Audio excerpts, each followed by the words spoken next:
Welcome to the Blender. Jason Brennan, Dave Meltzer, and happy Father's Day weekend. We're in the middle of the U.S. Open, and Father's Day weekend, one of my favorite weekends of the year because it's about me, and it's about you, Dave. It's about all of us that are fathers.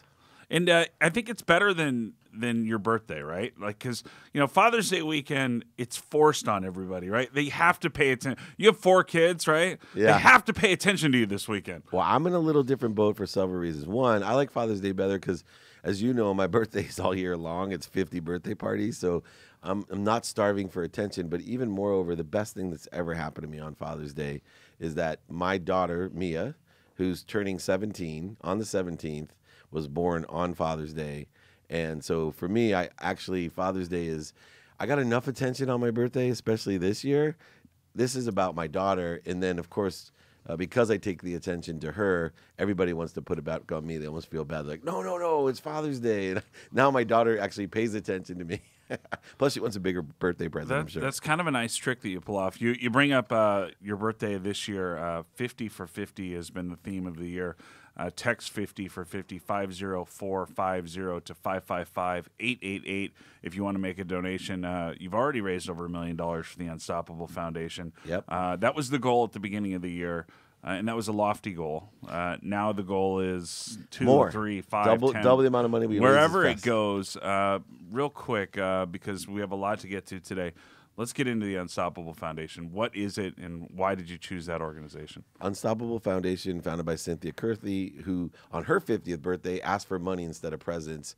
75,000 people have been impacted with water, financial services, medical care, all the different 5 pillars of success to empower them for a clean, better society and healthier society. Now we're going deep into the community, create a place where people can create collective beliefs, and they can impact 75,000 each and just get to the millions of people that exist in Kenya and hopefully all over Africa. I always think of Payne, Stewart, and your friend Phil Mickelson when I think of Father's Day weekend. And Phil Mickelson, I watched the Faraday episode. I don't know if you saw that.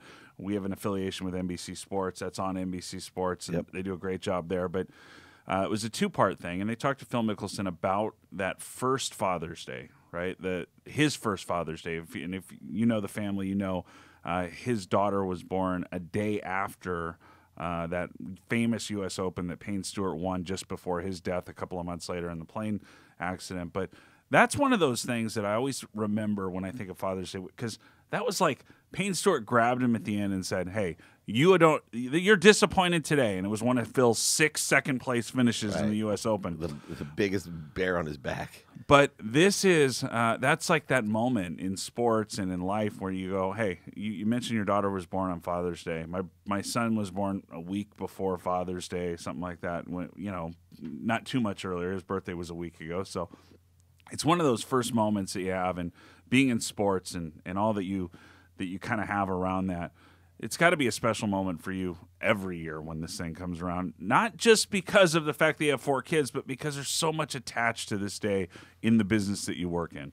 Yeah, and it goes from those moments like the Mickelson and Payne Stewart moment to just how many people I know that play father-son, right? The Griffins were friends of mine, and to me, that's a special thing. Just so many different athletes who have that relationship, and sometimes it's not like a Manning relationship, where Archie has his 2 boys, but it's those moments. If you remember in the All-Star game where Dusty Baker has to pull his son away at the home plate so he doesn't get run over. That was in the 2002 World Series. Yeah, World right? Series. Sorry, right. But it just I love the moments in sports where you have, and it's this Howard Stern image that, hey, this is my icon image, but when it comes to my son or my daughter, everything, I don't care if I'm on the World Series stage, everything stopped for Dusty Baker, and it was, holy moly, I got to help my son.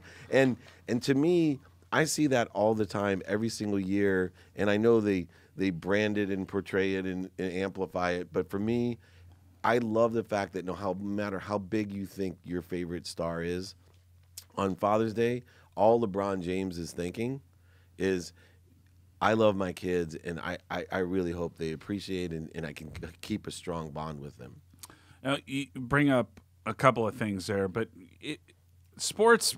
I guess the reason I go to the U.S. Open obviously is I'm a golf fan, but there's really only 2 sports being played at this time of year. The NBA usually is done well in advance of Father's Day, and that's the only one that really has a chance other than baseball and golf.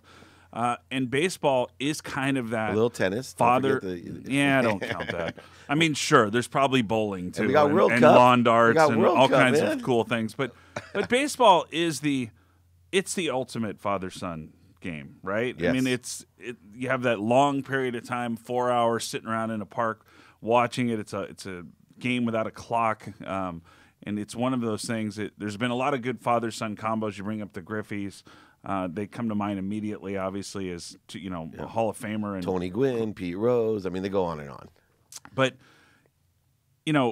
I always try to make you cry at least once an episode, right? Yep. But, your dad passed away not long ago. Yep. And was he the introduction to sports for you?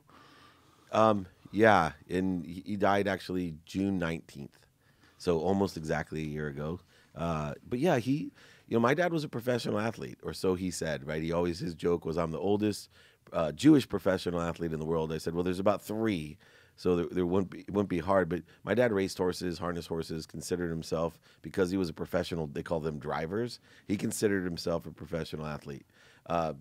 But he was a huge sports nut, and he had me with baseball, football, basketball, golf, everything at a very young age. And then not only was it my father, it was my grandfather on my mother's side as well, who actually, because my dad left when I was young, really took the position of playing with me and showing up to every game and all of those different things that made a huge difference for me.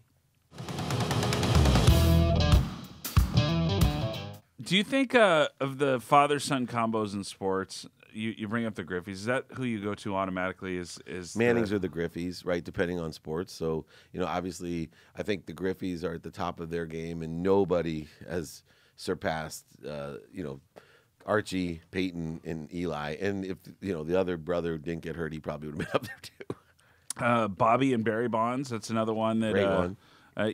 Barry, you think he makes the Hall of Fame? That's a complete sidebar. I think so, and I hope so, and I'd vote for him, and I'd vote for Clemens without a doubt, because those 2 in particular to me, they actually, before they started taking steroids, probably could have qualified for the Hall. Right. They could have pulled a Sandy Koufax, retired at 31. And that's what I look at going, okay, so they made a mistake. Yes, they both lied, but there's a lot of liars in the Hall of Fame. When you start getting into one of the more complicated relationships in life, sometimes it's father-son, right? Because of the fact that in some cases there's this great competition, the great expectations of the whole thing. Thankfully, it's not something that I'm dealing with myself personally on either end of those things, but I know that it does exist.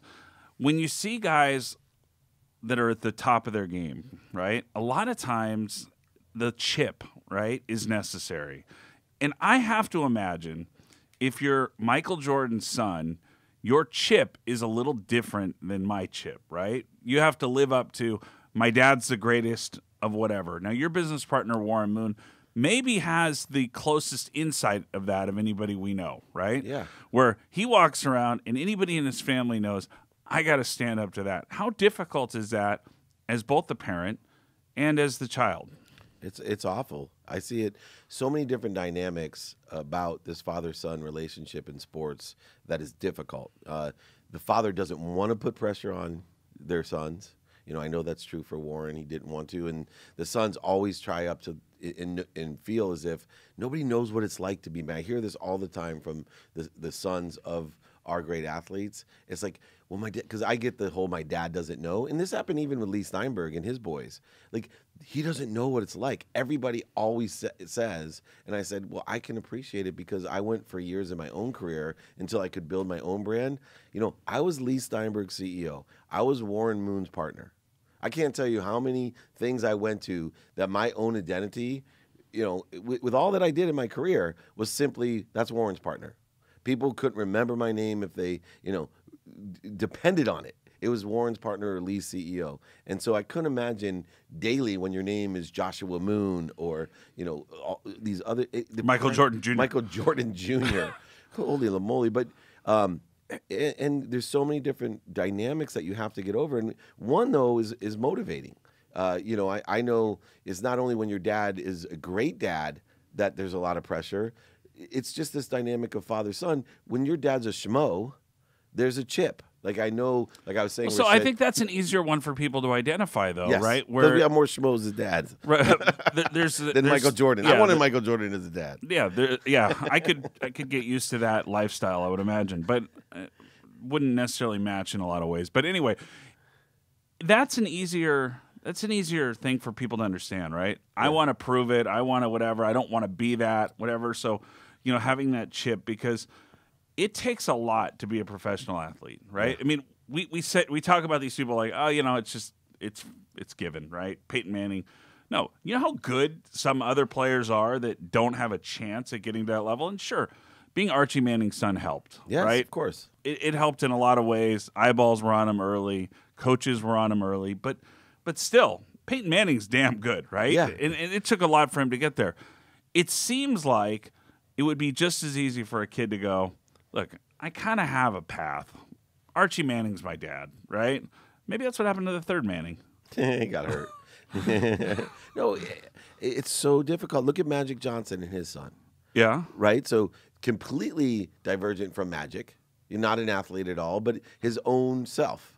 And I love the fact, and I'm a huge Magic fan, both personally and professionally, in business, sports, and life. Mm-hmm. I love the fact that, his son has taken an alternative lifestyle, and he just, not one of those dads that hit it, right? He elevated and illuminated, like, this is my boy, right? I love him. I'm proud of him, and that's my son.